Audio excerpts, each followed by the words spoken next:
असे आमचे मित्र आणि मार्गदर्शक रमेशजी मागासरे सर शिक्षण क्षेत्रामध्ये खूप मोठं काम करत असतानाच सामाजिक क्षेत्रामध्ये समाजाला समान न्याय पातळीवर संधी उपलब्ध करून देण्यासाठी आपल्या मार्गदर्शनाने आणि अभ्यासाने अभ्यासपूर्ण मनोगत व्यक्त करण्यासाठी या ठिकाणी मी आदरणीय रमेश मागासरे सरांना विनंती करेन की आपल्या गाढा अभ्यासातून आम्हाला मार्गदर्शन करावं.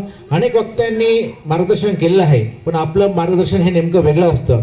महामानवाचा जीवन संघर्ष आम्ही केलेली त्यांच्या विचारांची जी प्रतारणा आहे ती प्रतारणा कुठं कुठं केली याची जाणीव समाजाला आपण करून देणार याबद्दल आम्हाला खात्री आहे. मी आपणास विनंती करेल की आपण या ठिकाणी महामानवांच्या आमच्याकडून काय अपेक्षा होत्या आणि आम्ही काय केलंय या संदर्भाने आपण मार्गदर्शन करावं. आज हा पहिला असा कार्यक्रम आहे की मुख्य वक्ताही श्रोत्यामध्ये बसलेला आहे आणि पुढं समोर फक्त महामानव होत आहे. त्याबद्दल महामानवांचे मी या विचार प्रेरित करण्यासाठी आणि आपल्याला प्रेरणा देण्यासाठी रमेश मागासरे सरांना या ठिकाणी आमंत्रित करतोय. हॅलो. संपूर्ण विश्वाला शांतीचा आणि समतेचा संदेश देणारे महाकारुणिक तथागत भगवान गौतम बुद्ध. ऐसा चाहू राजमय जहां मेले सबन को अन्न, छोटो बड़ो सब सम बसे, रविदास रहे प्रसन्न. असा संदेश आपल्या दोह्यांच्या माध्यमातून समाजाला देणारे गुरु संत रोहिदास, विश्वरत्न डॉक्टर बाबासाहेब आंबेडकर ज्यांना आपलं गुरु मानलं असे संत कबीर, बुद्धानं जी स्वातंत्र्य, समता, बंधुता, न्याय या विचाराची चतुसूत्र संपूर्ण जगाला दिली, याच मूल्यांना प्रेरणास्थान मानून वारकरी धर्माची स्थापना करणारे जगद्गुरु संतश्रेष्ठ नामदेव महाराज, त्यांचे सर्व सहकारी संत सावता महाराज, संत सेना महाराज, संत गोरा महाराज, संत चोखा महाराज, संत बंका महाराज, संत नरहरी महाराज आणि या वारकरी धर्माला सर्वोच्च स्थानावर पोहोचवणारे जगद्गुरु संतश्रेष्ठ तुकाराम महाराज, याच विचारधारेच्या आधारावर महानुभाव पंथाची स्थापना करणारे श्री चक्रधर स्वामी, दक्षिण भारतामध्ये याच विचारांना आधार मानून लिंगायत धर्माची स्थापना करणारे संत बसवण्णा, संतांनी संपूर्ण भारतामध्ये प्रबोधनाच्या माध्यमातून जी काही सामाजिक क्रांती केली, या सामाजिक क्रांतीला आधार बनून बहुजन समाजाचे राज्य निर्माण करणारे सम्राट अशोक, कुलवडी भूषण बहुजन प्रतिपालक छत्रपती शिवाजी महाराज, छत्रपती शिवाजी महाराजांना स्वराज्य निर्मितीची प्रेरणा देणारे छत्रपती शहाजीराजे, राष्ट्रमाता जिजाऊ, एकूण भारताच्या जवळजवळ 40% भागावर ज्यांनी आपल्या मनगट आणि चातुर्याच्या बळावर बहुजनाचं राज्य निर्माण केलं, अशा राष्ट्रमाता अहिल्याबाई होळकर आताच ज्या महामानवाची 197वी जयंती संपूर्ण जगभर आपण साजरी केली, असे राष्ट्रपिता ज्योतिराव फुले, क्रांतिज्योती सावित्रीबाई फुले,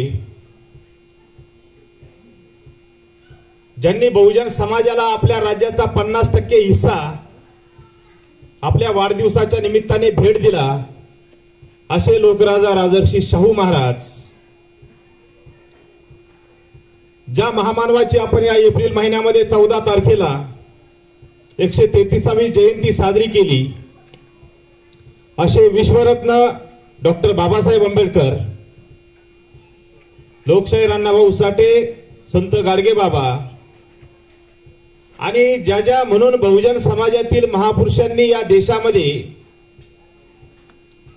स्वातंत्र्य, समता, बंधुता, न्याय या विचारांचा समाज निर्माण व्हावा यासाठी आपल्या संपूर्ण जीवन समर्पित केले अशा सर्व मानवांना आजच्या या कार्यक्रमाच्या निमित्ताने मी प्रथम विनम्र अभिवादन करतो। आज या ठिकाणी बामसेफ आणि भारत मुक्ती मोर्चा या सामाजिक संघटनाच्या माध्यमातून महामानवांचा सामूहिक जयंतीचा हा जो कार्यक्रम आयोजित केलेला आहे, या कार्यक्रमासाठी प्रमुख उपस्थित असणारे सर्व मान्यवर, माननीय निकाळे सर, रयतचे इन्स्पेक्टर माननीय प्रमोद तोरणे सर, ज्यांनी आपले विचार या ठिकाणी मांडले, असे माननीय प्राध्यापक अनिल पावटे सर, माननीय गाडेकर साहेब, बामसेफचे अहमदनगर उत्तर जिल्ह्याचे जिल्हाध्यक्ष इंजिनियर दिवेकर साहेब, आता ज्यांची बुद्धिस्ट इंटरनॅशनल नेटवर्क या संघटनेच्या अहमदनगर जिल्हाध्यक्षपदी निवड झाली, असे माननीय प्राध्यापक पंडित भारुड सर, माननीय प्राध्यापक खांडेकर सर, माननीय गायकवाड मॅडम, आणि सर्वात महत्त्वाचं की या कार्यक्रमाचे आयोजक बामसेफचे जिल्हा कार्याध्यक्ष माननीय बाजीराव बनसोडे सर, आमचे मित्र माननीय मोकळ सर, प्राध्यापक रवी गायकवाड सर, माननीय विलास बनसोडे सर, माननीय सचिन बनसोडे सर, भारत मुक्ती मोर्चाचे आणि भारतीय विद्यार्थी मोर्चाचे जिल्हाध्यक्ष माननीय किरण वाघमारे, माननीय अनिल सोमवंशी आणि सर्व मान्यवर, सर्वांचीच आपण या ठिकाणी नामोल्लेख करायला हवा। सर्वच आपण या ठिकाणी माननीय आहात, परंतु सर्वांचा नामोल्लेख करणं शक्य नाही। आज या ठिकाणी जयंतीच्या निमित्ताने हा जो प्रबोधनाचा कार्यक्रम या कार्यकर्त्यांनी लावलेला आहे, मी प्रथमतः या सर्व कार्यकर्त्यांचे या ठिकाणी मी आपल्या सगळ्यांच्या वतीने अभिनंदन करतो, कौतुक करतो। आणि केवळ जयंतीचा कार्यक्रम न लावता या ठिकाणी एक विषय निश्चित करून त्यांनी कार्यक्रम लावलेला आहे, आणि तो विषय आहे महामानवांचा जीवन संघर्ष, त्यांच्या विचारांशी आम्ही केलेली प्रतारणा आणि वर्तमानामध्ये आमच्याकडून महामानवाची समाजाप्रती असणारी अपेक्षा। मित्रहो, एप्रिल महिना हा जयंतीचा महिना समजला जातो। 8 एप्रिलला कुळवाडी भूषण बहुजन प्रतिपालक छत्रपती शिवाजी महाराजांची जयंती, 11 तारखेला राष्ट्रपिता ज्योतिराव फुलेंची जयंती, त्यानंतर डॉक्टर बाबासाहेब आंबेडकरांची जयंती, आताच 23 तारखेला आपण वर्धमान महावीरांची जयंती साजरी केलेली आहे। याच महिन्यात सम्राट अशोकाची जयंती आहे, याच महिन्यात छत्रपती शिवाजी महाराजांचा स्मृती दिनही आहे, आणि अशा प्रकारे एप्रिल महिना हा जयंतीचा महिना म्हणून समजला जातो।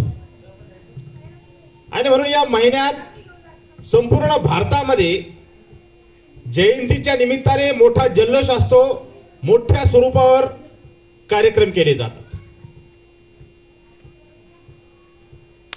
परंतु महापुरुषाच्या जयंतीचा कार्यक्रम हा केवळ जल्लोष म्हणून न करता प्रबोधनाच्या माध्यमातून महापुरुषाची जयंती साजरी झाली पाहिजे हा विचार समोर ठेवून या सर्व संयोजकांनी हा जो कार्यक्रम लावलेला आहे, म्हणून आपण त्यांचं या ठिकाणी अभिनंदन केलं पाहिजे।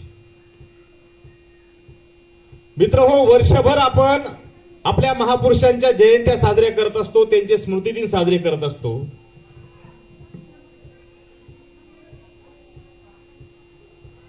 आपण जर पाहिलं तर ज्यांनी आपल्याला जन्म दिलेला आहे, आपले आई वडील, आपले आजोबा,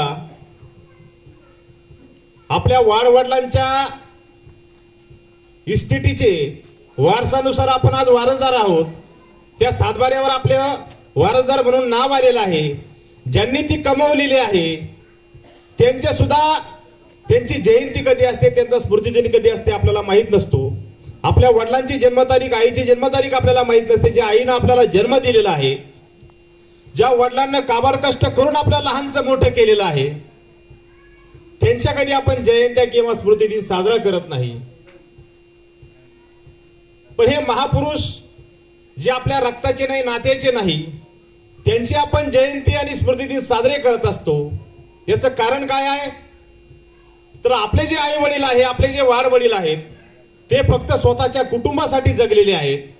पण या महामानवांनी आपलं संपूर्ण आयुष्य या देशातील बहुजन समाजाचा उद्धार व्हावा, या देशातील बहुजन समाज या गुलामीतून मुक्त होऊन मान सन्मानाने जगावा, यासाठी त्यांचं संपूर्ण आयुष्य समर्पित केलेलं आहे. त्यांच्या प्रपंचाची, त्यांच्या घरादाराची राखरांगोळी केलेली आहे. आणि म्हणून हे जे महापुरुष आहेत, या महापुरुषांप्रती आपण आताच सचिन भाऊंनी सांगितलं की जयंती का साजरी केली पाहिजे. एक 4 प्रमुख कारण त्यांनी सांगितली. पहिलं कारण त्यांनी सांगितलं की या महापुरुषांचे आमच्यावर उपकार आहेत. आज जे काय आपण आहोत, या महापुरुषांनी केलेल्या त्याग आणि समर्पणामुळे आज आम्ही मान सन्मानाचं जीवन जगत आहोत.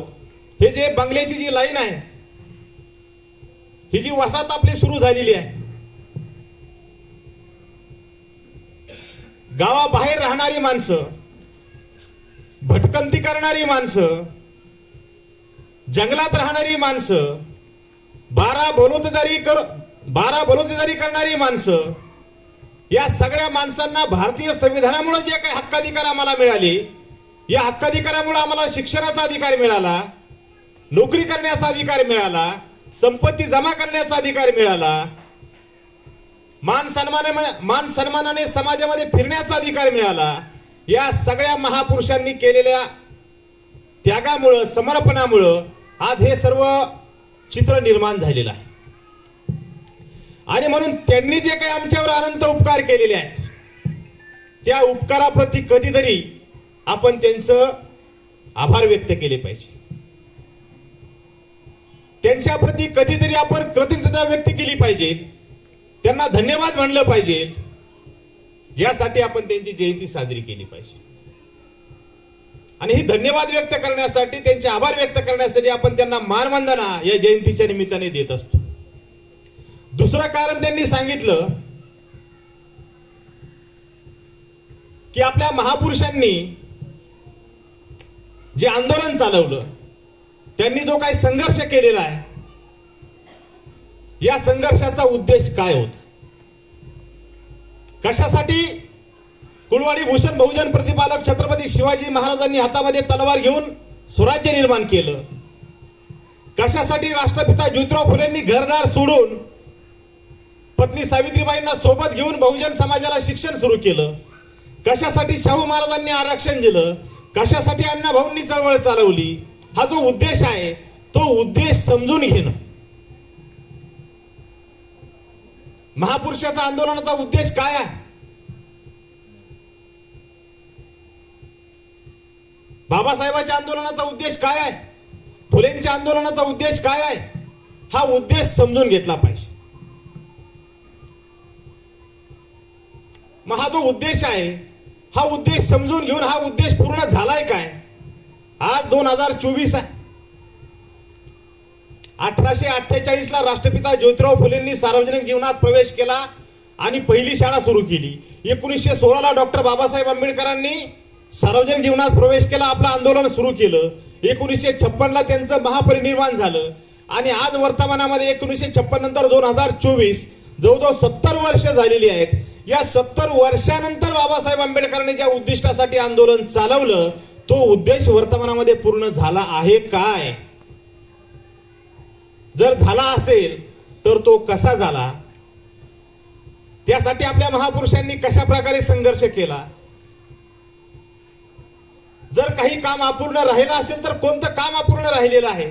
त्या कामाचा आढावा, त्याची समीक्षा या जयंतीच्या निमित्ताने केली पाहिजे. खरं तर डॉक्टर बाबासाहेब आंबेडकर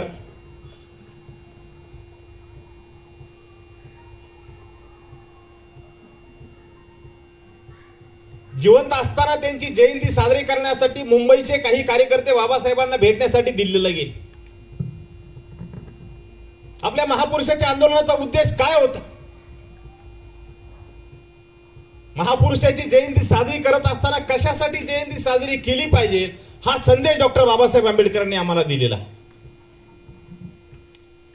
जेव्हा ही सगळी मंडळी दिल्लीला गेली आणि दिल्लीला गेल्यानंतर त्यांनी डॉक्टर बाबासाहेब आंबेडकरांना सांगितलं की बाबासाहेब, आम्हाला तुमची जयंती साजरी करायची आहे.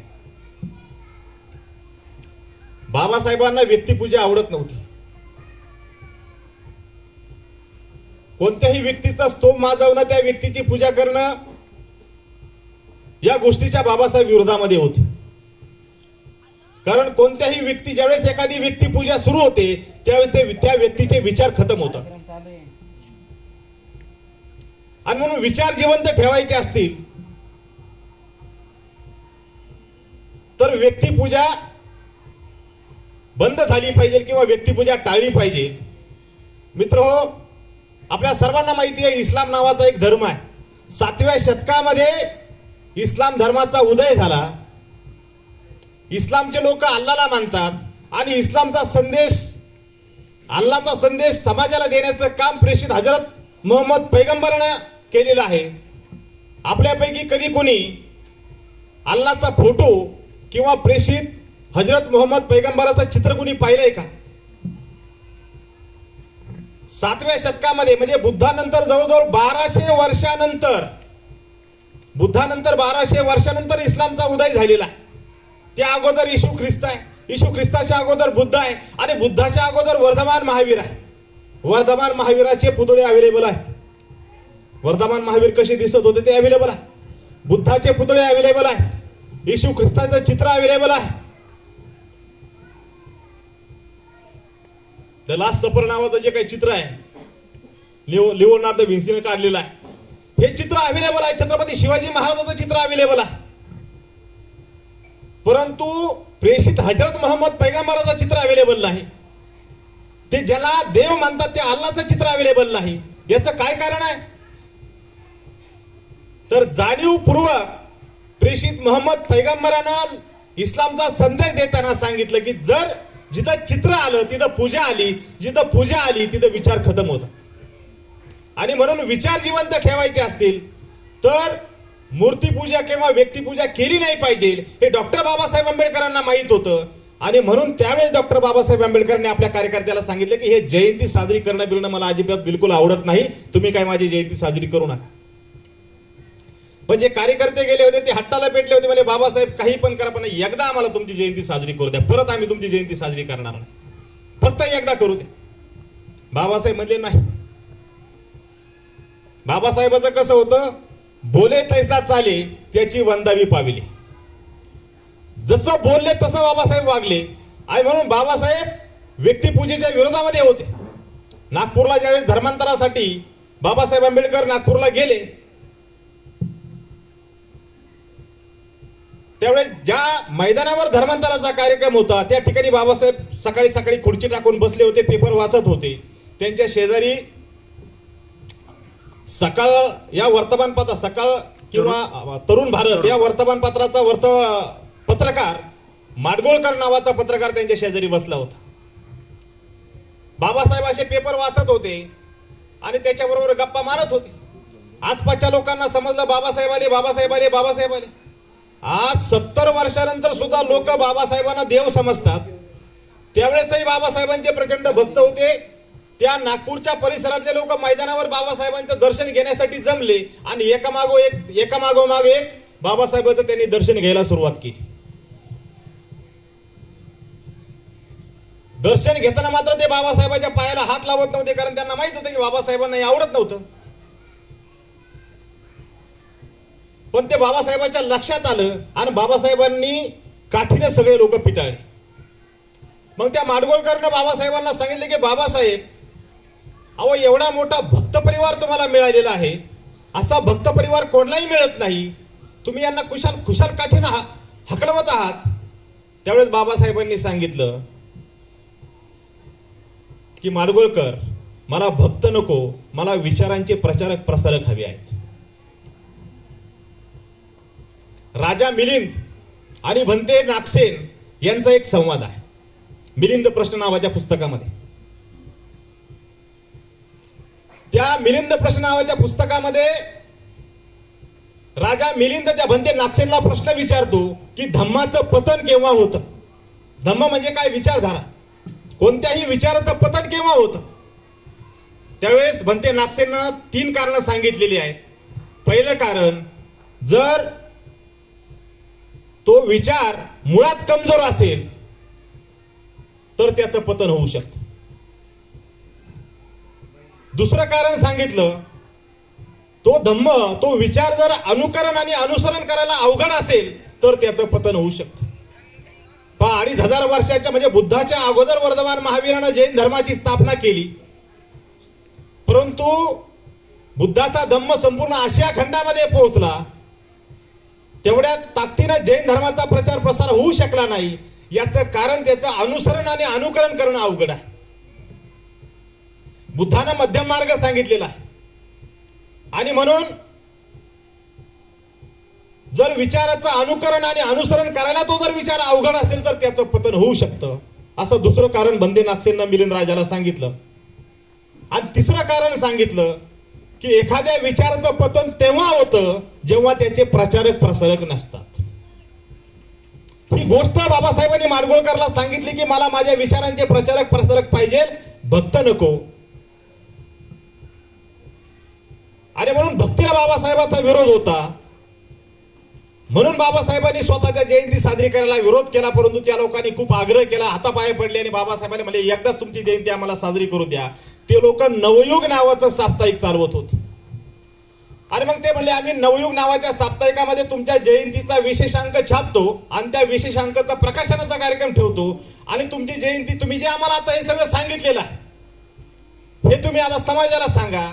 हा तुमचा संदेश समाजापर्यंत जाईल आणि जेव्हा जेव्हा तुमची जयंती होईल, जेव्हा जेव्हा लोकांना तुमची जयंती साजरी करावीशी वाटेल, तेव्हा तेव्हा लोक तुमचा हा संदेश वाचतील आणि त्यानुसार तुमच्या विचारावर काम करतील. मग बाबासाहेब तयार झाले आणि 17 ऑगस्ट 1952 मुंबईला दादर येथे सिद्धार्थ कॉलेजच्या प्रांगणामध्ये मोठी सभा झाली आणि त्या सभेमध्ये बाबासाहेबांनी त्या जयंतीच्या निमित्ताने समाजाला संदेश दिला. बाबासाहेब काय म्हणले? त्या भाषणामध्ये बाबासाहेब समाजाला संदेश देताना म्हणतात की माझ्या नावाचा जय जयकार करण्यापेक्षा माझे अपूर्ण राहिलेले कार्य पूर्ण करा आणि त्यासाठी प्राणाची बाजी लावा. बाबासाहेब काय म्हणतात की जे मी कार्य सुरू केलेलं आहे ते माझं अपूर्ण राहिलेलं कार्य पूर्ण करा आणि त्यासाठी प्राणाची बाजी लावा. माझा जय जयकार करण्यापेक्षा जय भीम जय भीम जय भीम जय भीम जय भीम म्हणून माझं कार्य पूर्ण होणार नाही. बाबासाहेब जिंदाबाद बाबासाहेब जिंदाबाद म्हणून माझं कार्य पूर्ण होणार नाही. एकच साहेब बाबासाहेब म्हणून माझं कार्य पूर्ण होणार नाही. तर मी जे कार्य सुरू केलेलं आहे ते विचार घेऊन समाजामध्ये जा आणि त्या विचारांचा प्रचार प्रसार करा आणि माझं अपूर्ण राहिलेलं कार्य पूर्ण करा आणि प्रसंगी गरज पडली तर त्यासाठी प्राणाची बाजी लावा. हा संदेश 17 ऑगस्ट 1952 बाबासाहेबांनी दिलेला आहे. मग प्रश्न असा निर्माण होतो, बाबासाहेबांचं अपूर्ण राहिलेलं कार्य पूर्ण करण्यासाठी त्यांची जयंती साजरी केली पाहिजे. त्यांचं अपूर्ण राहिलेलं कार्य काय आहे?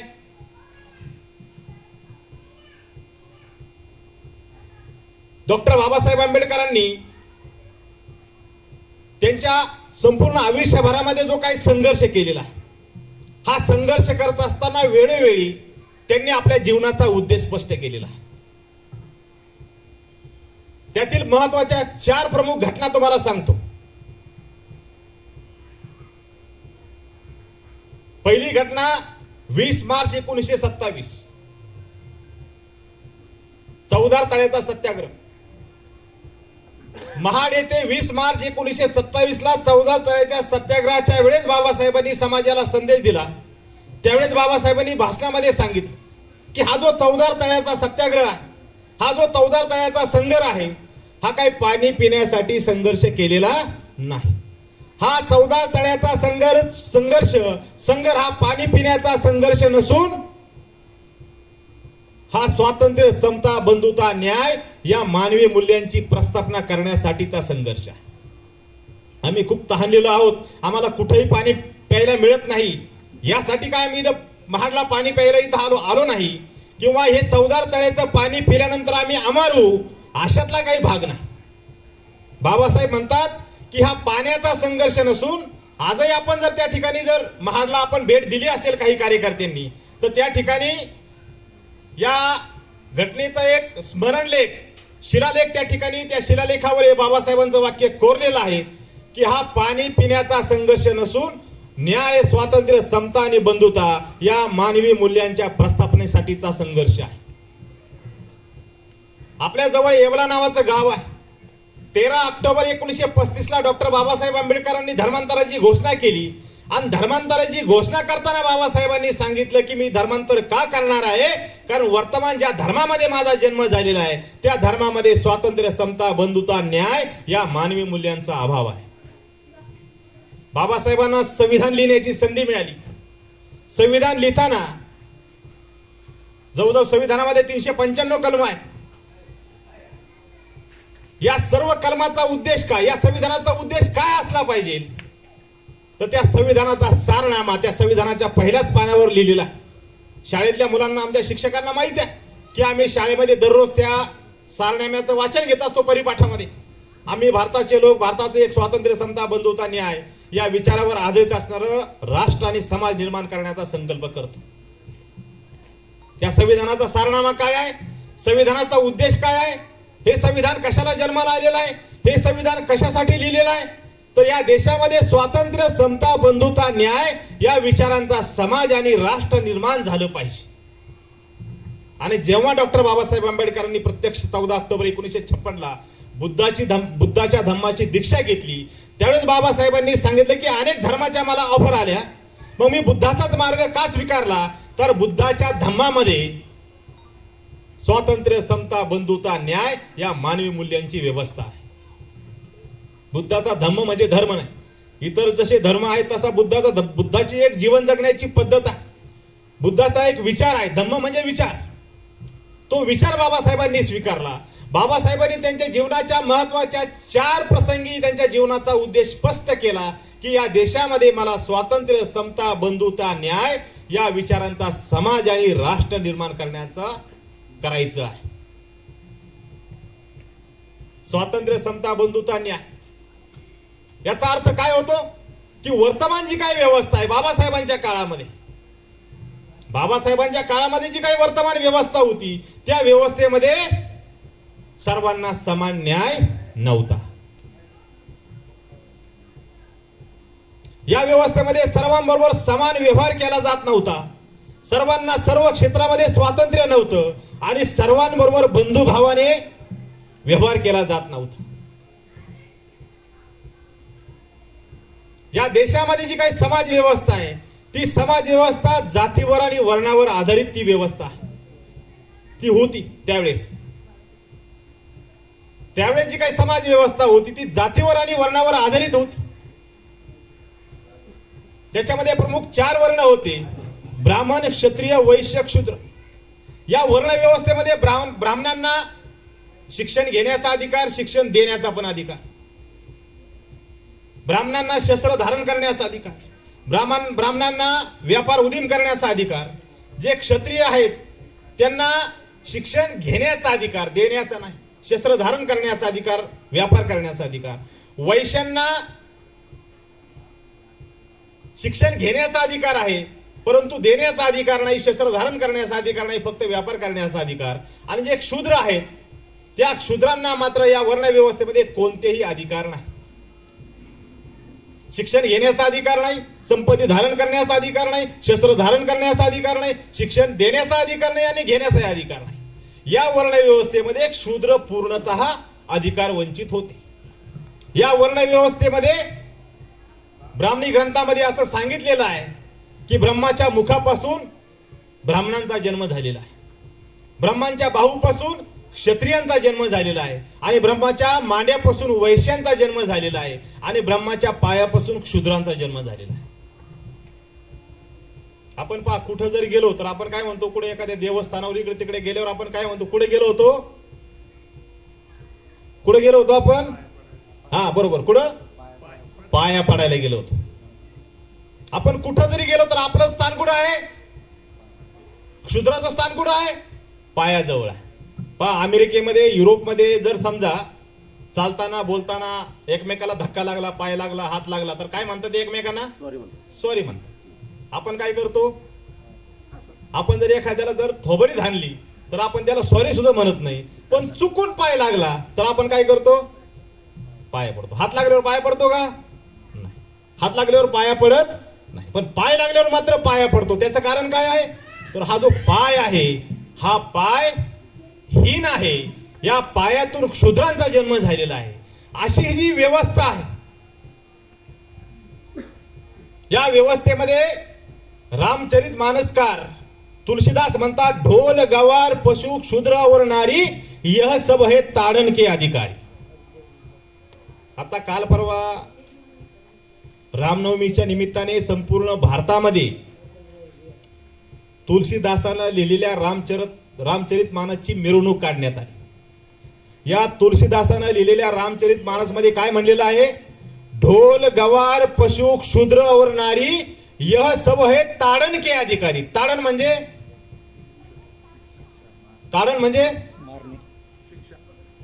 शिक्षा. शिक्षा म्हणजे शिक्षण का मारायची शिक्षा, ताड़न म्हणजे मारणे. आता नवीन आवृत्ती आलेली आहे रामचरित मानसची, त्याच्यामध्ये असं लिहिलेलं आहे की ढोल गवार पशु क्षुद्र और नारी यह सब है तारण के अधिकारी. ड च्या ऐवजी र लिहिला. बरं, समजा तारण म्हणजे कल्याण, ते काय म्हणतात, तारण म्हणजे कल्याण. बरं, समजा आपण असं समजू शकतो की नारीचं कल्याण करता येईल, गवार म्हणजे आडाण्याचं कल्याण करता येईल, शूद्राचं पण कल्याण करता येईल. ढोलाचं कसं कल्याण करता येईल, ढोल काय करतो आपण, ढोल काय करतो, बडवतो. ढोल काय करतो आपण, बडवतो. ढोल बडवतो. मग ताडण म्हणजे काय करणे, बडवणे. ताडण म्हणजे बडवणे. तुलसीदास म्हणतो, ढोल गवार क्षुद्र पशु और नारी यह सब है ताडण की अधिकारी. त्यांना सगळ्यांना बडून काढलं पाहिजे. असं ही समाज व्यवस्था, या विचारावर असणारी जी काही समाज व्यवस्था आहे ती वर्ण आणि जातीवर आधारित असणारी समाज व्यवस्था आहे. या समाज व्यवस्थेनं 400 वर्षापूर्वी ज्यावेळेस संत तुकाराम महाराजांनी आपल्या अभंगाच्या माध्यमातून, गाथेच्या माध्यमातून, समाजामध्ये कीर्तनाच्या माध्यमातून समाजाचं प्रबोधन सुरू केलं, त्यावेळेस या समाज व्यवस्था मनुस्मृतीच्या दंडविधानानुसार चालते. या मनुस्मृतीच्या दंडविधानानुसार, जसं आज भारत संविधानानुसार चालतो. आपल्यापैकी बऱ्याच लोकांना माहित नसेल की 26 जानेवारी 1950 पासून या देशामध्ये भारतीय संविधान लागू झालं. आपण भाषणामध्ये म्हणत असतो 26 जानेवारी हा प्रजासत्ताक दिन आहे. 26 जानेवारी पासून या देशामध्ये घटना लागू झाली. मग 26 जानेवारी 1950 पासून जर घटना लागू झाली असेल तर 25 जानेवारी 1950 पर्यंत या देशामध्ये कोणत्या कायद्यानुसार या देशाचा कारभार चालत होता. घटनेचं कलम 13 आपण कधी वाचलंय का? भारतीय संविधानाचं कलम 13 असं सांगतंय की कलम 13 नुसार या अगोदरचे सगळे कायदे भारतीय संविधानाच्या कलम 13 नुसार झिरो करून टाकण्यात आलेले आहेत. म्हणजे संविधान लागू होईपर्यंत या देशामध्ये वेगवेगळ्या प्रकारचे कायदे होते. मुसलमानासाठी शरीयत कायदा होता, मुसलमानासाठी शरीयतचा कायदा होता, आणि हिंदूंसाठी कोणता कायदा होता? मनुस्मृतीचं दंडविधान. आणि या मनुस्मृतीच्या दंडविधानानुसार संत तुकाराम महाराजांच्या विरोधामध्ये देहू गावचा जो ग्रामभट होता, रामेश्वर भट आणि मंबाजी भट, या दोघांनी देहू गावच्या पाटलांकडे तक्रार केली की संत तुकाराम महाराज हे क्षुद्र असूनही ते लोकांना उपदेश करतात, कीर्तन करतात, लोक त्यांना गुरु म्हणतात. हा वर्ण धर्माचा आणि मनुस्मृतीच्या दंडविधानानुसार अपराध आहे. आणि त्यानुसार संत तुकाराम महाराजांच्या विरोधामध्ये गावाच्या पाटलासमोर खटला चालला आणि त्या खटल्यामध्ये संत तुकाराम महाराजांच्या कीर्तनावर बंदी घालण्यात आली, त्यांच्या गाथेवर बंदी घालण्यात आली. ज्यांनी संत तुकाराम महाराजांचं साहित्य वाचलं असेल त्यांना माहित असेल, काही लोकांचा चित्रपटावर भरोसा असतो. संत तुकाराम महाराजांवर नवीन चित्रपट निघालेला आहे, कारण चित्रपट सेन्सॉर मधून येत असतो. त्या नवीन चित्रपटामध्ये हा खटला दाखवलेला आहे. दुसरं उदाहरण, वर्ण धर्मानुसार क्षुद्र म्हणून कसे अधिकार नाकारले, ते दुसरं उदाहरण आहे छत्रपती शिवाजी महाराजांचं. छत्रपती शिवाजी महाराजांनी तलवारीच्या टोकावर मनगटाच्या बळावर ज्यावेळेस स्वराज्य निर्माण केलं आणि राज्याभिषेकाचा अधिकार ब्राह्मणांकडे मागितला, त्यावेळेस ब्राह्मणांनी सांगितले की महाराज तुमचा राज्याभिषेक होऊ शकत नाही. राज्याभिषेक करण्यासाठी वर्ण धर्मानुसार क्षत्रिय असावं लागतं, तुम्ही वर्ण धर्मानुसार क्षत्रिय नाही. शिवाजी महाराजांनी सांगितले की अहो मी तर स्वतः तलवार स्वतःचं कर्तृत्व सिद्ध केलेलं आहे, स्वतःच्या मनगटाच्या बळावर मी स्वराज्य निर्माण केलेलं आहे, मी क्षत्रिय का नाही. त्यावेळेस ब्राह्मणांनी सांगितलं की आमचा एक अवतार होऊन गेला परशुराम नावाचा, या परशुरामानं या पृथ्वी तलावरचे क्षत्रिय नष्ट केलेले आहेत. किती वेळा नष्ट केलेले आहेत? एकदा, दोनदा, तीनदा नव्हे, 21 वेळा या पृथ्वी तलावरचे क्षत्रिय नष्ट केलेले आहेत. त्यामुळे वर्तमानामध्ये या पृथ्वी तलावर क्षत्रिय शिल्लक नाही. नुसते क्षत्रिय मारले नाहीत तर ते क्षत्रियांची लहान लहान मुलं होती, कारण ती मोठे झाल्यानंतर परत क्षत्रिय होतील. पृथ्वी निक्षत्रिय केली, म्हणजे क्षत्रिय शिल्लक ठेवले नाही. जे क्षत्रियांचे लहान लहान मुलं होती ते सुद्धा परशुरामानं मारले. तरी काही क्षत्रिय शिल्लक राहिले होते, कारण क्षत्रिय स्त्रिया गर्भवती होत्या, त्यांच्या पोटामध्ये क्षत्रियांचे गर्भ वाढत होते. आणि मग परशुरामानं त्या गर्भवती स्त्रियांच्या पोटातले गर्भ बाहेर काढून ते क्षत्रिय मारलेले आहेत. त्यामुळे आता पृथ्वी तलावर क्षत्रिय शिल्लक नाही. आता या परशुरामाचं जयंती येणार आहे या महिन्यामध्ये. 3.5 मुहूर्तापैकी एक मुहूर्त, आपले 3.5 मुहूर्त माहिती आहे तुम्हाला? त्या सगळ्या 3.5 मुहूर्त तपासले पाहिजे. त्या 3.5 मुहूर्तापैकी एक मुहूर्त आता येणार आहे, या बाळ परशुरामाची जयंती, ज्या परशुरामानं आमचे वाड वडिलांना 21 वेळा मारलेला. आणि मग शिवाजी महाराजांना सांगितलं महाराष्ट्रातल्या तमाम ब्राह्मणांनी की परशुरामानं पृथ्वी 21 वेळा निक्षत्रिय केलेली आहे, त्यामुळे वर्तमानामध्ये पृथ्वी तलावर क्षत्रिय शिल्लक नाही. वर्ण धर्मानुसार तुम्ही क्षुद्र आहात, क्षुद्राला राजा बनण्याचा अधिकार नाही. राष्ट्रपिता ज्योतिराव फुले लहान असताना त्यांचा वर्गमित्र होता सखाराम परांजपे. सत्यशोधक चित्रपट कुणी कुणी पाहिला? हातावर करावर. Very good, very good. सत्यशोधक चित्रपट गल्ली गल्लीमध्ये नेऊन दाखवला पाहिजे. त्या सत्यशोधक चित्रपटामध्ये राष्ट्रपिता ज्योतिराव फुलेंचा वरातीमधून झालेला अपमान दाखवलेला. ज्यावेळेस फुले त्यांचा मित्र सखाराम परांजपेच्या लग्नाच्या वरातीमध्ये चालत होते, त्यावेळेस पुण्यातल्या ब्राह्मणांनी फुलेंना हटकलं आणि फुलेंना सांगितलं की तू एक माळी जातीचा, क्षुद्र जातीचा आहेस, तुला आमच्या बरोबरीनं वरातीमध्ये चालण्याचा अधिकार नाही. आणि फुलेंचा क्षुद्र म्हणून वरातीमध्ये अपमान करण्यात आला. असाच अपमान लोकराजा राजर्षी शाहू महाराजांचा पंचगंगा नदीमध्ये शाही स्नान करत असताना त्यांच्या स्वतःच्या पगारावर, म्हणजे शाहू महाराजांच्या पगारावर जगणारा नारायण भट नावाचा जो ब्राह्मण होता, त्याने शाहू महाराजांना सांगितलं की महाराज तुम्ही वर्ण धर्मानुसार क्षुद्र आहात, तुम्हाला वेदोक्त मंत्राचा अधिकार नाही, तुम्हाला पूर्णोक्त मंत्राचा अधिकार आहे, तुमचा सगळा विधी पूर्णोक्त पद्धतीने होणार.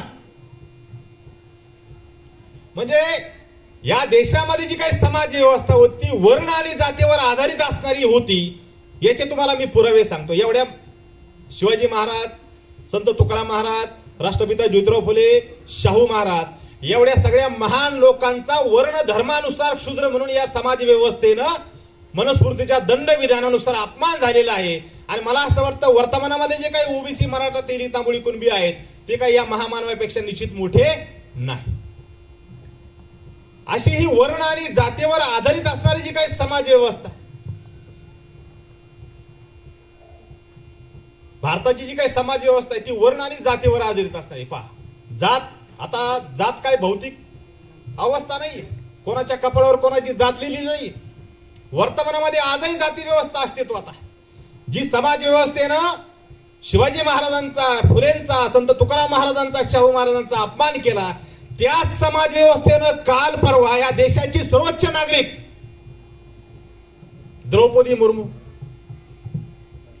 या देशाच्या नवीन संसदेचं उद्घाटन झालं. त्या नवीन संसदेच्या उद्घाटनाला अर्धवट कपड्यावर नाचणाऱ्या चित्रपटातल्या कलाकारांना बोलावण्यात आलं, परंतु या देशाची सर्वोच्च पदावर बसणारी महिला द्रौपदी मुर्मूला बोलावण्यात आलं नाही. त्यांना आमंत्रण नव्हतं. त्याचं कारण काय आहे? एक तर त्या वर्ण धर्मानुसार स्त्री म्हणून शूद्र आहेत, समस्त स्त्रिया वर्ण धर्मानुसार शूद्र आहेत. त्यानंतर त्या आदिवासी आहेत आणि अजून त्या विधवा आहेत. तुम्हाला महिलांना माहित असेल, विधवेला कोणत्याही सार्वजनिक कार्यक्रमामध्ये सहभागी करून घेतलं जात नाही, प्रचलित या समाज व्यवस्थेनुसार.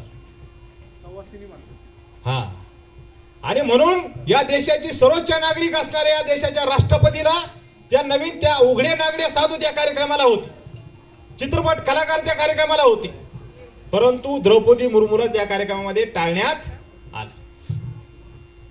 याच्या अगोदरचे राष्ट्रपती रामनाथ कोविंद ओरिसामध्ये जगन्नाथ पुरीचं जे मंदिर आहे त्या मंदिरामध्ये प्रवेश करायला गेले.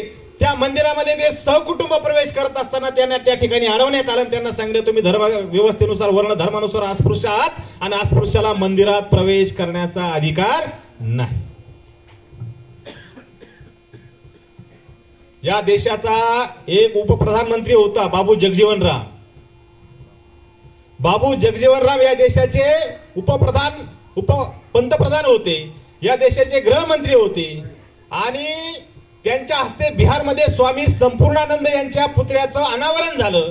त्यांच्या पुतळ्याचं अनावरण झाल्यानंतर बिहारमधले पटण्याचे ब्राह्मण त्या ठिकाणी गेले आणि त्यांनी गोमूत्रानं त्या पुतळ्याचा अभिषेक केला. याच्यावर बाबू जगजीवन रामला प्रतिक्रिया विचारण्यात आली की बाबूजी, तुम्हाला इस पर क्या, तुमची याच्यावर काय प्रतिक्रिया आहे? त्यावेळेस बाबू जगजीवन रामनं सांगितलं की बाबू जगजीवन राम या देशामध्ये, या देशाचा उपप्रधानमंत्री झाला, या देशाचा गृहमंत्री झाला, पण जग्गू चमार चमारच राहिला. वर्तमानामध्ये सुद्धा ही समाज व्यवस्था कार्यरत आहे. पहा, तुम्हाला एक सोपं उदाहरण देतो. तुम्ही वर्तमानामध्ये आपण फिरत असताना, जात ही काही भौतिक अवस्था नाहीये. आपल्या कोणाच्याही कपड्यावर जात लिहिलेली नाहीये. समोरचा माणूस पाहिल्यावर लगेच आपल्याला त्याची जात लक्षात येत, पण त्याची जात जाणून घ्यायची आपली इच्छा असते. त्याच्याशिवाय आपलं मन शांत बसत नाही. आपल्याला पहा, एखादा माणूस भेटला, गायकवाड सर मला भेटले, कुणी भेटले, आपण नवीन, एकदम नवीन, त्याची ना आपली ओळख कशी होते? पहा, मैत्री नंतर होते पण अगोदर ओळख होती. ओळखीमध्ये एखादा नवीन माणूस आपल्याला भेटला, मग आपण त्याला पहिला प्रश्न काय करतो? नाव काय हो तुमचं? मग ते म्हणले, माझं नाव प्रमोद आहे, माझं नाव रवींद्र आहे, आता मला सांग, माझं नाव रमेश आहे. असं आपल्याला नाव सांगितलं तर आपलं समाधान होत आहे का? नाही. नाव सांगून आपलं समाधान होत नाही. मग आपण विचारतो, तुमचं आडनाव काय? मग आडनावावरून आपल्याला काय होतं? जातीचा अंदाज येतो. मग तो म्हणला कांबळे, हा गॅरंटेड. साळवे, गॅरंटेड. गाडेकर, हा हे आमच्या जातीची. काही नावावरून जात स्पष्ट होऊन जाते. पण काही आडनावं अशी आहेत की ती कॉमन आहेत. गायकवाड, जाधव, पवार, काळे, शिंदे हे जनरल आडनाव आहेत. ते सगळ्या जातीमध्ये आहे. तुम्ही जर खानदेशमध्ये जर गेलात तर खानदेशची आडनावं अशी आहेत: आहिरे, सूर्यवंशी, निकम, देवरे, बागुल, सगळ्या जातीमध्ये आडनाव आहेत.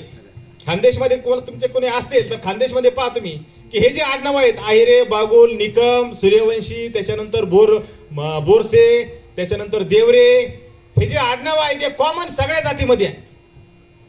मग कधी कधी आडनावून जात स्पष्ट होत, कारण कॉमन आडनाव असतं. मग पुढचा प्रश्न असतो, हा तुम्ही गायकवाड कोणत्या गावचे? मग राहतेचे गायकवाड अमक्या जातीचे, त्या गावचे गायकवाड तमक्या जातीचे. आपल्याला एक सामाजिक शास्त्र आहे जातीचं. गावानुसार त्या आडनावानुसार त्या गावानुसार त्या माणसाची जात स्पष्ट होते. कधी कधी काय होतं, आपल्याकडे विदर्भाचा, पश्चिम महाराष्ट्राचा, पुणे, सोलापूर, कोल्हापूरचा एखादा माणूस आला तो मला, मी गायकवाड आहे, मी जाधव आहे, मी पवार आहे, मी काळे आहे, मी शिंदे आहे, मग आपल्या समोर प्रश्न निर्माण होतो, आता याला कसं ओळखायचं? आपल्याला काय माहिती तिकडचे लोक कोणत्या गावचे कोणत्या जातीचे आहेत? राहत्याचं माहिती आहे आपल्याला, राहत्याच्या परिसराचं माहिती आहे आपल्याला, सामाजिक शास्त्र, या गावचे माणसं या जातीचे. मग आपण त्याला पुढचा प्रश्न विचारतो, हा ते आमच्याकडे पण एक गायकवाड आहेत, ते कोण तुमचे? आणि मग तो समोरच्या माणसाच्या लक्षात येतं की याला आपली ओळख सांगितली पाहिजे, आणि तो स्वतःची तो सांगतो नाही ते गायकवाड ह्या जातीचे, मी या जातीचे. आजही भारतामध्ये दोन माणसाची ओळख याच पद्धतीने होती. जात हा एक विचार आहे, आणि हा विचार प्रत्येकाच्या डोक्यामध्ये अस्तित्वात आहे. आणि असा ह्या ज्या जाती आहेत, या जातीमध्ये गैरबराबरी आहे, भेदाभेद आहे. या जवळजवळ भारतामध्ये 6,743 जाती आहेत. या 6,743 जाती म्हणजे नुसते तुकडे नाहीयेत, ते तुकडे एकमेकाची उतरंड आहे. मडकेची उतरंड आपल्याला माहित असेल, एकावर एक मडके, तशी ही मडकेची उतरंड आहे. दोन जातीमध्ये परस्पर अविश्वास, भेदाभेद आहे. एक जात दुसऱ्या जातीपेक्षा श्रेष्ठ आहे. जाती व्यवस्थेचं वैशिष्ट्य काय आहे? जाती व्यवस्थेमध्ये वरच्या जातीचा जोडा चालतो, खालच्याचा पेढा सुद्धा चालत नाही. वरच्याच्या लाथा चालतात, खालच्याची बात सुद्धा चालत नाही. मनुष्याचा जन्म जातीमध्ये होतो. मनुष्याला लग्न करताना जातीमधलेच मुलं मुली पाहावं लागतात. मेल्यानंतर मुठमाती द्यायला सुद्धा जातीचेच लोक आवश्यक असतात. ही जी जाती व्यवस्था जी आहे, या जातीमध्ये जी काही भेदाभेद आहे, ही जी विषमता आहे, ही जी गैरबराबरी आहे, ती नष्ट झाली पाहिजे. जातीचा विचार नष्ट झाला पाहिजे. आणि आम्ही भारतीय आहोत, या देशाचे नागरिक आहोत. बाबासाहेब म्हणतात की मी प्रथम भारतीय आणि अंतिमतः भारतीय आहे. जातीचा जो विचार आहे, तो विचार नष्ट करणं आणि स्वातंत्र्य, समता, बंधुता, न्याय या विचारांचा समाज निर्माण करणं, हे सगळे आपले लोक आहेत. आज आपण जर म्हणलो ना तो आपला आहे बरं का, आपल्याला काय स्पष्ट होतो? आपला म्हणजे आपल्या जातीचा. ही जी धारणा आहे, ही धारणा नष्ट झाली पाहिजे की या देशातला प्रत्येक नागरिक आपला, या देशातला प्रत्येक व्यक्ती आपला आहे. ही भावना ज्या वेळेस होईल, तुम्ही जर विदेशामध्ये जर गेला तर त्यांना एकमेकाविषयी प्रचंड प्रेम आहे. अगदी म्हणजे समोरून जर एखादा माणसाला रस्ता ओलांडायचा असेल, किती भरधाव वेगाने गाडी असू द्या, तात्काळ गाड्या थांबतात आणि त्याला रस्ता जाण्यासाठी. इंग्लंडमध्ये, युरोपमध्ये आपण जर गेला असेल, कोणाला तर अनुभव असेल. भारतामध्ये मात्र जर रस्त्यामध्ये जर कोणी चाललं तर त्याला धक्का देऊन जाते आणि जाताना 2 शिवे देऊन जाते. भारतामध्ये एकमेकांना नागरिकाविषयी आपसामध्ये एकमेकाविषयी प्रेम भावना नाहीये, एकमेकाविषयी करुणा नाहीये. याचं कारण काय आहे? याचं कारण भारतातले लोक 6,743 जातींच्या तुकड्यामध्ये विभाजित आहेत.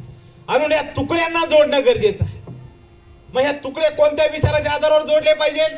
तर हे तुकडे स्वातंत्र्य, समता, बंधुता, न्याय या विचारांच्या आधारावर जोडले पाहिजे. या विचारांच्या आधारावर जोडण्यासाठी डॉक्टर बाबासाहेब आंबेडकरांनी संपूर्ण आयुष्यभर काम केलं. बाबासाहेबांच्या जीवनाचा उद्देश काय आहे? तर हा जातीविहीन समाज निर्माण करणं, समतेवर आधारित असणारा समाज निर्माण करणं, बंधुभावावर आधारित असणारा समाज निर्माण करणं, सर्व क्षेत्रामध्ये सर्वांना समान न्याय असणारा समाज निर्माण करणं, हा बाबासाहेबांच्या आंदोलनाचा उद्देश आहे. आणि आज या भारतीय संविधानाचाही तोच उद्देश आहे. मग काय वर्तमानामध्ये असा समाज निर्माण झाला काय?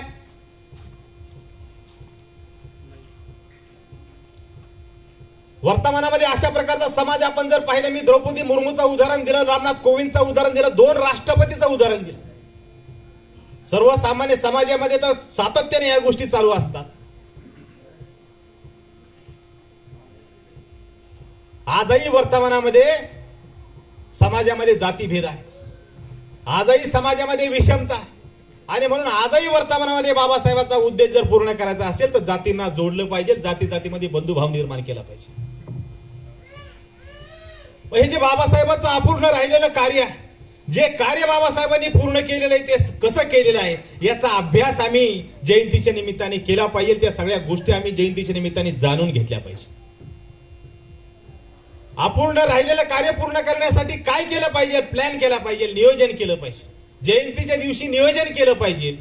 आणि जयंती किंवा हे जे अपूर्ण राहिलेलं कार्य आहे ते आज समजा आता 14 एप्रिल 2024 बाबासाहेबांची जयंती झाली. आज आपण बाबासाहेबांचं अपूर्ण राहिलं कार्य पूर्ण करू आणि उद्या झोपी जाऊ आणि परत पुढच्या वर्षी 14 एप्रिल 2025 ला परत मोठा कार्यक्रम घेऊन परत त्या दिवशी बाबासाहेबांचं उरलेलं अपूर्ण कार्य पूर्ण करू.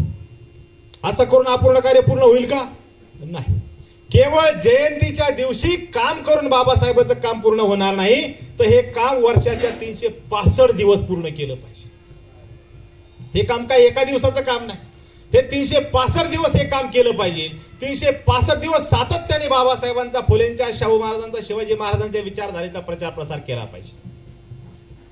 खरं तर हे 365 दिवस सांगितलं पाहिजे, पण आता जयंती झाली आणि 8-15 दिवसांनी सर परत सगळ्या लोकांना जर तुम्ही इन्व्हाइट केलं तर एवढे लोक येतील का? जयंती म्हणून तुम्ही आलेल्या, जयंतीच्या निमित्ताने लोक एकत्र जमतात, त्या निमित्ताने लोकांना हे सगळं सांगितलं जातं. परंतु आपली अपेक्षा अशी आहे की केवळ जयंतीच्या दिवशी आपण ऐकायचं आणि परत पुढच्या जयंतीला जागा व्हायचं. असं करून बाबासाहेबांचा किंवा फुलेंचा, शाहू महाराजांचा उद्देश पूर्ण होणार नाही. वर्षभर 365 दिवस सातत्याने या विचारावर काम केलं पाहिजे. हे सगळे विचार आम्ही समजून घेतले पाहिजे आणि घरी गेल्यानंतर उद्यापासून जिथं जिथं आम्ही समाजामध्ये जाऊ तिथं तिथं सगळ्यात अगोदर डिकास्ट झालं पाहिजे. आमच्या डोक्यामध्ये हा जो जातीचा विचार आहे तो काढून फेकला पाहिजे आणि भारतीय म्हणून आम्ही सगळ्यांकडे बघितलं पाहिजे. आमचा जो पॉइंट ऑफ व्ह्यू आहे, हा पॉइंट ऑफ व्ह्यू जो आमचा आहे तो आमचा व्यवस्थित बनला पाहिजे. सगळ्याकडे आपला म्हणून आपण ज्यावेळेस पाहण्याची आपली ज्यावेळेस व्हिजन होईल तेव्हाच खऱ्या अर्थाने या देशामध्ये समता निर्माण होईल. आणि यासाठी आपल्या महापुरुषाची जयंती आपण साजरी केली पाहिजे. तिसरं कारण सचिन भाऊनी सांगितलं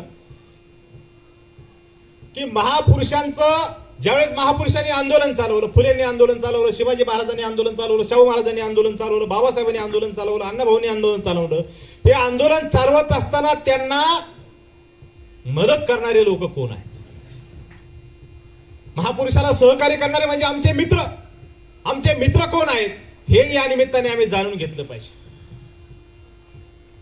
मित्र का समजून घेतले पाहिजे? कारण वर्तमानामध्ये आम्ही त्यांचा शोध घेतला पाहिजे आणि त्यांना आमच्या बरोबर जोडलं पाहिजे. ते आमचे लोक आहेत ज्यांनी आमच्या महापुरुषाला मदत केली, ज्यांना सोबत घेऊन एक आहे बाबासाहेबांचं आंदोलन आणि एक आहे बाबासाहेबांनी चालवलेल्या समाजाचं आंदोलन. आम्हाला फक्त माहिती आहे बाबासाहेबांचं आंदोलन,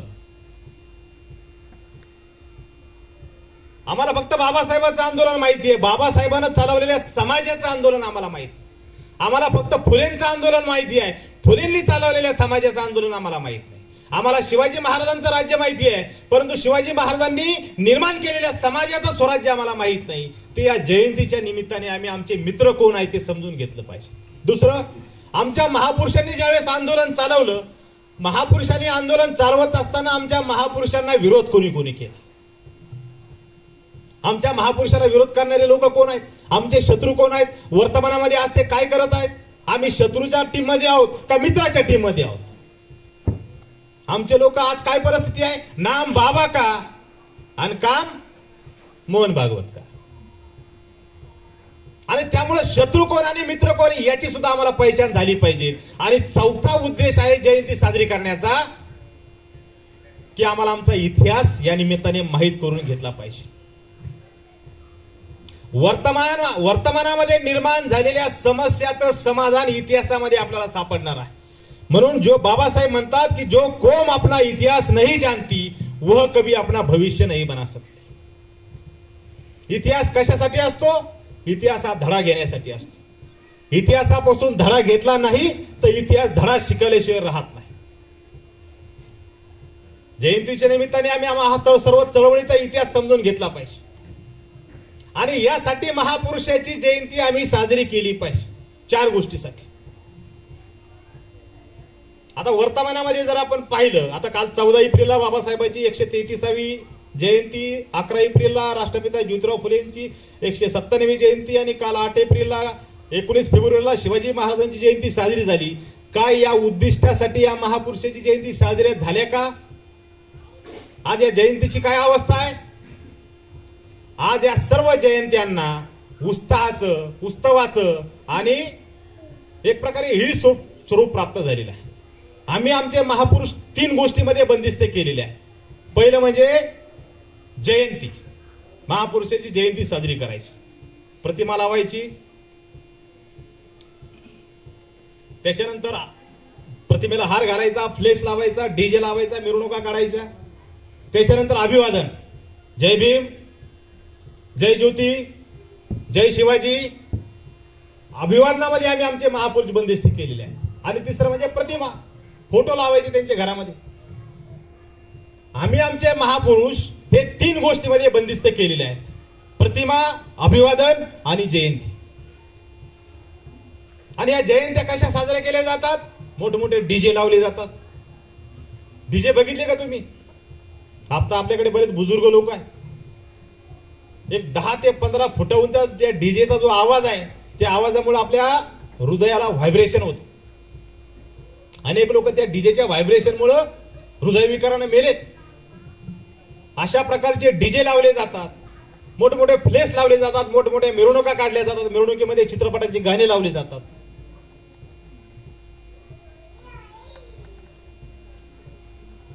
मोठमोठे फ्लेक्स लावले जातात, मोठमोठे जेवणाचे कार्यक्रम घेतले जातात. हे सगळ्या जयंतीचं स्वरूप जर आपण पाहिलं तर काय या सगळ्या महापुरुषांनी या उद्दिष्टासाठी, याच्यासाठी सर्व आंदोलन चालवलं होतं का? बरं, या जयंतीचा तुम्ही जर खर्च पाहिला, मागील वर्षी आम्ही एक सर्वे केला होता, या वर्षी त्याच्यामध्ये थोडी वाढ झाली असेल, पण मागच्या वर्षीचा आकडा तुम्हाला सांगतो. आमच्या श्रीरामपूरमध्ये 27 मिरवणुका निघाल्या होत्या. एक डीजे कमीत कमी 30 ते 40 हजार रुपये घेतो.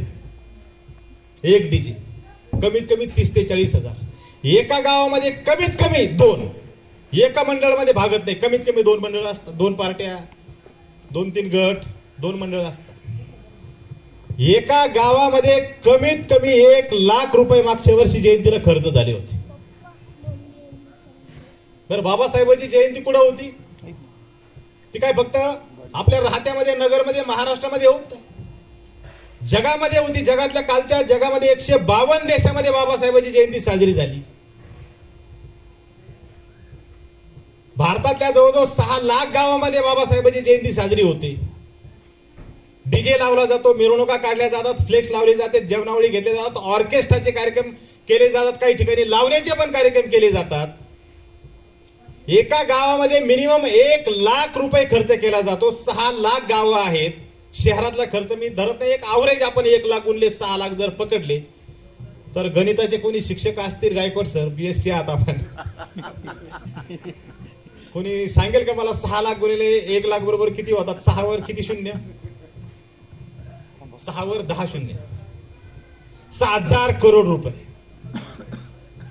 जे लोक गावाच्या बाहेर राहत होते, ज्या लोकांचा स्पर्श विटाळ मानला जात होता, ज्या लोकांना शिक्षण घेण्याची बंदी होती, रस्त्यावरून चालायची परवानगी नव्हती, संपत्ती धारण करण्याची, नवीन कपडे घेण्याचा अधिकार नव्हता, ते लोक नुसते एका दिवसामध्ये जयंतीसाठी, डीजेसाठी, फ्लेक्ससाठी, ऑर्केस्ट्रासाठी 6000 करोड रुपये खर्च करतात. बरे 6000 करोड रुपये जे काय आम्ही खर्च करतो ते कोणाच्या नावाने जमा केले जातात? आता समजा राहत्यामध्ये जयंती काढायची आहे आणि आपण हा कार्यक्रम घ्यायचा आहे, मकासरे सरांचा फोटो छापला आणि पावती पुस्तक छापलं, त्या फोटोवर मकासरे सरांचा फोटो टाकला आणि ते पावती पुस्तक घेऊन जर आम्ही दारोदारी जर गेलो आणि लोकांना म्हणलं द्या पैसे, बाबासाहेबांची जयंती आहे, तर लोक काय म्हणणार? लोकांना जर समजा मकासरेंचा फोटो छापलेली पावती दिली तर 1 रुपया तरी कोणी देईल का? नाही. मग आपण काय करतो? पावतीवर कोणाचा फोटो छापतो? बाबासाहेबांचा फोटो छापतो, फुलेंचा फोटो छापतो, शिवाजी महाराजांचा छापतो. या महापुरुषांच्या नावाने आपण पैसे जमा करतो. हे 6000 करोड रुपये बाबासाहेबांच्या नावाने जमा केलेले आहेत. फुलेंच्या नावाने आपण पैसे जमा करतो, शिवाजी महाराजांच्या नावाने आपण पैसे जमा करतो, अण्णा भाऊंच्या नावाने आपण पैसे जमा करतो. मग त्यांच्या नावाने जमा केलेले पैसे कोणाच्या इच्छेसाठी खर्च केले पाहिजे? त्यांच्याच इच्छेसाठी खर्च केले पाहिजे.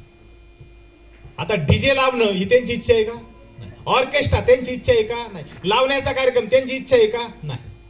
फ्लेक्स लावणं त्यांची इच्छा आहे का? नाही. पैसे त्यांच्या नावाने जमा करतो आणि खर्च आमच्या इच्छेसाठी करतो. बर, ही सगळी जयंती अशा प्रकारे साजरी करतो. अजून एक दुसरा जयंती, या महापुरुषांनी काय केलं? जाती जातीमध्ये बंधुभाव निर्माण करण्याचं काम केलं. जातींना जोडण्याचं काम केलं. आणि आज काय होतंय, शिवाजी महाराजांची जयंती, शिवाजी महाराजांची जयंती आली म्हणजे मराठा बांधव एकत्र येतात, शिवाजी महाराजांची जयंती साजरी करतात. फुलेंची जयंती आली, माळी बांधव एकत्र येतात, फुलेंची जयंती साजरी करतात. बाबासाहेबांची जयंती आली, बौद्ध बांधव एकत्र येतात, बाबासाहेबांची जयंती साजरी करतात. अण्णाभाऊंची जयंती आली, अण्णाभाऊंचे मातंग बांधव एकत्र येतात, अण्णाभाऊंची जयंती साजरी करतात. शाहू महाराजांचं मात्र त्यांची जयंती कधी समाजातून उत्स्फूर्तपणे साजरी होत नाही. एकदा माझा एक मित्र माझ्या घरी आला, मराठा समाजाचा. माझ्या घरामध्ये शाहू महाराजांचा फोटो होता. त्यांनी सगळ्या फोटोंकडे पाहिलं आणि त्या फोटोमध्ये त्यांनी मला सहज विचारलं, म्हणजे हे तुमचे आजोबा आहेत का? जे ही समाजाची आज ही अवस्था आहे. ज्या महापुरुषांनी जाती तोडण्याचं काम केलं, ज्या महापुरुषांनी जाती जोडण्याचं काम केलं, त्या महापुरुषाला या जयंतीच्या माध्यमातून आपण जातीमध्ये बंदिस्त करतो. छत्रपती शिवाजी महाराजांनी 18 पगड जातीच्या मावळ्यांना सोबत घेऊन स्वराज्य निर्माण केलं. छत्रपती शिवाजी महाराजांचं स्वराज्य केवळ एका जातीचं स्वराज्य नव्हतं. शिवाजी महाराजांच्या स्वराज्यामध्ये त्यांच्या मावळ्यामध्ये सगळ्या जातीचं सैन्य होतं. महारवान किल्लेदार होते. नागेवाडीच्या गावच्या महाराला त्यांनी गावचा पाटील त्यावेळेस बनवलं होतं. शिवाजी महाराजांच्या सैन्यामध्ये 33% सैन्य मुस्लिम होतं. त्यांच्याकडे 700 पठाणाची फौज होती. त्यांचा पहिला सेनापती नूरखान बेग नावाचा मुस्लिम होता. त्यांचे अंगरक्षक मादारी मेहतर सिद्दी इब्राहिम मुस्लिम होते. त्यांचा वकील काझी हैदर नावाचा मुस्लिम होता. राष्ट्रपिता ज्योतिराव फुले यांनी आपल्या लढाईमध्ये स्पष्ट सांगितलं की माझी जी लढाई आहे ती शूद्र अतिशूद्र विरुद्ध शेठजी भटजी. फुलेंनी बहुजन समाजाला सोबत घेऊन फुलेंनी त्यांचं आंदोलन सुरू केलं. फुलेंच्या चळवळीमध्ये राणोजी मान, रायप्पा महार, त्याच्यानंतर रोडे, कुंभार, उस्मान शेख. राष्ट्रपिता ज्योतिराव फुलेंनी ज्यावेळेस शिक्षणाचं कार्य सुरू केलं, आता कोणीतरी सांगितलं भाषणामध्ये की फुलेंना त्यांच्या वडिलांनी घराच्या बाहेर हाकलून दिलं. त्यांच्या समोर 2 ऑप्शन ठेवले. पावटे सरांनी सांगितलं की त्यांच्या समोर 2 ऑप्शन ठेवले, तुला जर शिक्षणाचं कार्य चालू ठेवायचं असेल तर घर सोड, नाहीतर ते सामाजिक कार्य सोड. फुलेंनी घरदार सोडलं पण हाती घेतलेलं काम सोडलं नाही. अंगावरच्या कपड्यानिशी फुले आणि सावित्रीबाई ज्यावेळेस घराच्या बाहेर निघाले, घराच्या बाहेर आले, त्यावेळेस फुलेंना आसरा देणारा उस्मान शेख नावाचा त्यांचा मित्र होता.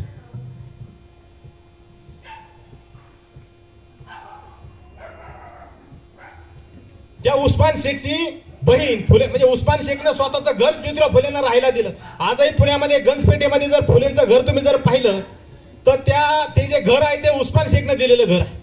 त्या उस्मान शेखची बहीण फातिमा शेख दुसरी भारतातली शिक्षिका, जिनं सावित्रीबाईला शेवटपर्यंत मदत केली या शिक्षणाच्या क्रांतीमध्ये. फुलेंवर मारेकरी घालण्यात आले. रोडे आणि कुंभार नावाच्या 2 व्यक्तीला फुलेंना मारण्यासाठी पाठवण्यात आलं.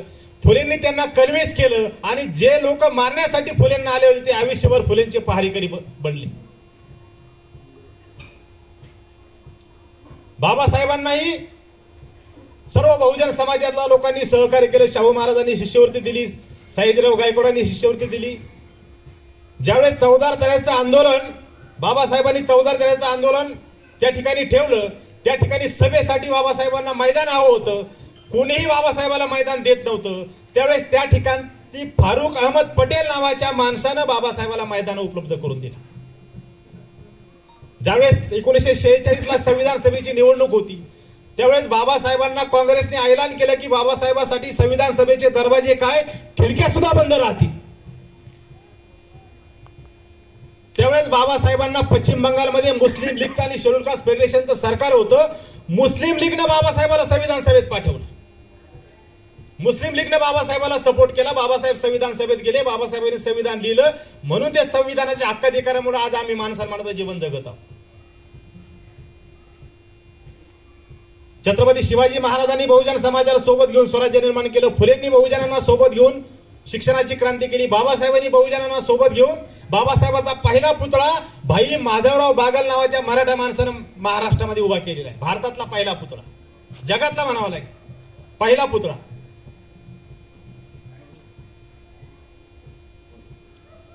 बाबासाहेबांना पहिल्यांदा बुद्धाची ओळख जर कोणी करून दिली असेल तर कृष्णाजी केळुस्कर नावाचे त्यांचे जे मराठा शिक्षक होते, त्या शिक्षकांनी बुद्धचरित्र बाबासाहेबांना भेट दिली. त्यामुळे बाबासाहेबांना बुद्ध समजले आणि पुढे बाबासाहेबांनी बुद्धाच्या धर्माची दीक्षा घेतली. आता आपण भाषणामध्ये सांगितलं की बाबासाहेबांनी प्रमुख 3 गुरु मानलेले. बाबासाहेबांचे पहिले गुरु तथागत भगवान गौतम बुद्ध, दुसरे गुरु संत कबीर, तिसरे गुरु राष्ट्रपिता ज्योतिराव फुले. फुले बाबासाहेबांचे गुरु होते, पण फुलेंनी कोणला गुरु मानलं? ज्यावेळेस फुलेंचा अपमान झाला, फुलेंनी विचार केला की या देशामध्ये ही समाज व्यवस्था माझ्या अपमानाचं कारण आहे, ही समाज व्यवस्था बदलली पाहिजे. ही समाज व्यवस्था बदलण्यासाठी त्यांनी इतिहास वाचला आणि इतिहास वाचल्यानंतर त्यांच्या लक्षात आलं की माझ्यासारखंच काम छत्रपती शिवाजी महाराजांनी केलेलं आहे. ज्योतिराव फुले पुण्याहून रायगडला गेले, रायगडला शिवाजी महाराजांची समाधी शोधली आणि पहिल्यांदा 1869 शिवाजी महाराजांची जगातली पहिली शिवजयंती ज्योतिराव फुलेंनी साजरी केली. त्यावेळेस टिळक फक्त 12 वर्षाचे होते. छत्रपती शिवाजी महाराजांचा जगातला पहिला पोवाडा ज्योतिराव फुलेंनी लिहिला. फुले नसते तर शिवाजी महाराज आम्हाला समजले नसते आणि फुले नसते तर पुढे शाहू महाराज आणि बाबासाहेब सुद्धा जन्माला आले नसते. आणि म्हणून बाबासाहेबासारखा प्रकांड पंडित असणारा जो माणूस आहे, बाबासाहेबांनी 7वी पास ज्योतिराव फुलेंना आपलं गुरु मानलं. फुलेंनी छत्रपती शिवाजी महाराजांना आपलं गुरु मानलं. शिवाजी महाराजांनी संत तुकाराम महाराजांना आपलं गुरु मानलं आणि संत तुकाराम महाराजांच्या विचारावर आणि त्या वारकरी धर्मावर बुद्धाच्या विचारांचा प्रभाव होता. बाबासाहेबांनी फुलेंना आपलं गुरु मानलं आणि अण्णाभाऊ साठेंनी बाबासाहेबांना आपलं गुरु मानलं. अण्णाभाऊ साठे काय म्हणतात? जग बदल घालून गाव सांगून गेले मज भीमराव. हे जे जग आहे, ही समाज व्यवस्था आहे, ही बदल, घाव घालून बदल, विचारांचा प्रबोधनाचा घाव घालून बदल, हे मला कोण सांगून गेलंय? बाबासाहेब सांगून गेले, भीमराव सांगून गेलेले आहेत. ज्यावेळेस अण्णाभाऊ साठेंना रशियाला जाण्याची संधी मिळाली, त्या रशियाच्या मॉस्कोच्या चौकामध्ये जगाच्या पाठीवर पहिल्यांदा छत्रपती शिवाजी महाराजांचा पोवाडा गाण्याचं काम अण्णाभाऊ साठेंनी केलेलं आहे. आणि म्हणून हा जो स्वातंत्र्य, समता, बंधुता, न्यायाच्या विचाराचा जो वारसा आहे, तो बुद्धापासून संतांच्या माध्यमातून छत्रपती शिवाजी महाराज, फुले, शाहू, आंबेडकर, अण्णाभाऊ साठे, गाडगे महाराज, कर्मवीर भाऊराव पाटील, हा असा वारसा आमच्यापर्यंत आलेला आहे. आणि म्हणून जयंती साजरी करत असताना छत्रपती शिवाजी महाराजांची जयंती आली. हा जो इथं जो उपक्रम आपण जर पाहिला असेल, इथं काय बाबासाहेबांची जयंती नाही, इथं फुलेंची जयंती नाही, इथं शाहू महाराजांची जयंती नाही, इथं काय फक्त अण्णाभाऊंची जयंती नाही, सर्व महापुरुषांची सामूहिक जयंती आहे. सामूहिक जयंती काय? तर सर्वांची जयंती सेपरेट साजरी तशी वर्षभर साजरी करायला पाहिजे, परंतु जयंतीच्या निमित्ताने सर्वांना एकत्र करण्याची एक संधी आहे आणि या संधीचा उपयोग प्रबोधनासाठी केला पाहिजे, म्हणून सामूहिक जयंतीचा कार्यक्रम या ठिकाणी ठेवलेला आहे. मित्र, वर्तमानामध्ये जर आपल्याला आपल्या महापुरुषाचा उद्देश पूर्ण करायचा असेल तर या जयंतीच्या निमित्ताने आम्ही संकल्प केला पाहिजे. जयंती कशासाठी पाहिजे? निश्चय करण्यासाठी जयंती पाहिजे. संकल्प करण्यासाठी आम्ही जयंती साजरी केली पाहिजे. आम्ही मनाशी ठरवलं पाहिजे जयंतीच्या निमित्ताने की आज बाबासाहेबांची 133वी जयंती आम्ही साजरी करत आहोत.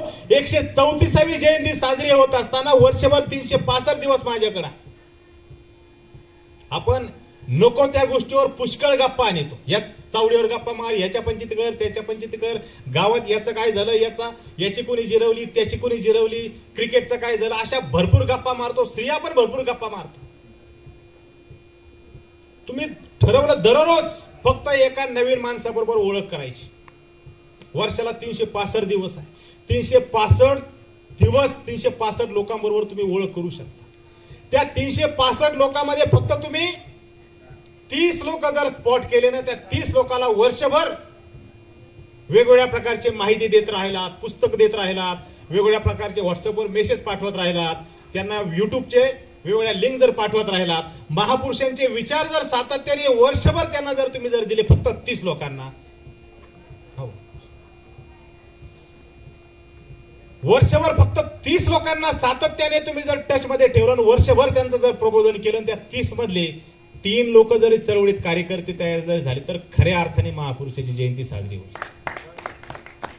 वर्षभर महापुरुषाची जयंती साजरी केली पाहिजे. आज अत्यंत भयंकर परिस्थिती निर्माण झालेली आहे. बाबासाहेबांनी संपूर्ण आयुष्य संघर्ष करून जे संविधान निर्माण केलेले ते संविधान नष्ट होण्याच्या मार्गावर आहे. या देशामध्ये संविधानाच्या माध्यमातून जे हक्काधिकार आम्हाला मिळालेले ते हक्काधिकार नष्ट होण्याच्या मार्गावर आहे. काल परवा 18 सप्टेंबर 2023 ला महाराष्ट्र सरकारनं 11 नवीन एजन्सींना परवानगी देण्यात आलेली आहे. सर्व प्रकारच्या ज्या सरकारी नोकऱ्या आहेत त्या कंत्राटी पद्धतीने भरल्या जाणार आहेत. तहसीलदार कंत्राटी, नायब तहसीलदार कंत्राटी, BDO कंत्राटी, सगळे कक्ष अधिकारी कंत्राटी, सगळे लिपिक कंत्राटी, त्याच्यानंतर सगळ्या प्रकारचे शिक्षक कंत्राटी, ग्रामसेवक कंत्राटी, तलाठी कंत्राटी, सगळे कंत्राटी.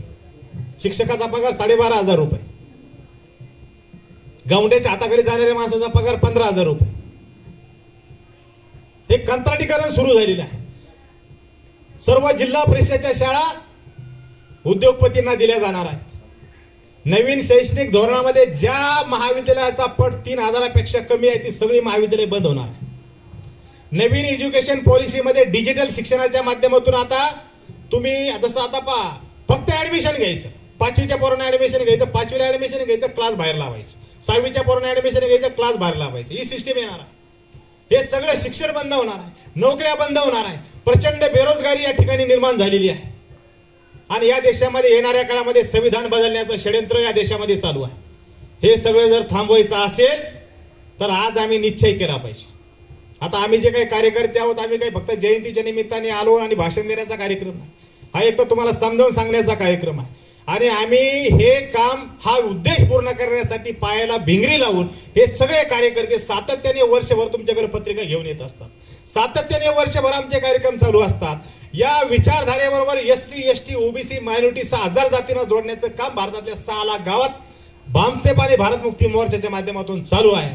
हे सगळे काम हे सगळे विचार आपण आत्मसात करावेत आणि येणाऱ्या काळामध्ये या खाजगीकरणाच्या विरोधामध्ये शेतकऱ्यांच्या हक्काधिकारासाठी, मजुरांच्या हक्काधिकारासाठी, संविधानाच्या सुरक्षेसाठी आपण सर्वांनी या आंदोलनामध्ये सहभागी व्हावं, समाजाला तयार करावं असं या ठिकाणी मी जयंतीच्या निमित्ताने आपल्याला आव्हान करतो.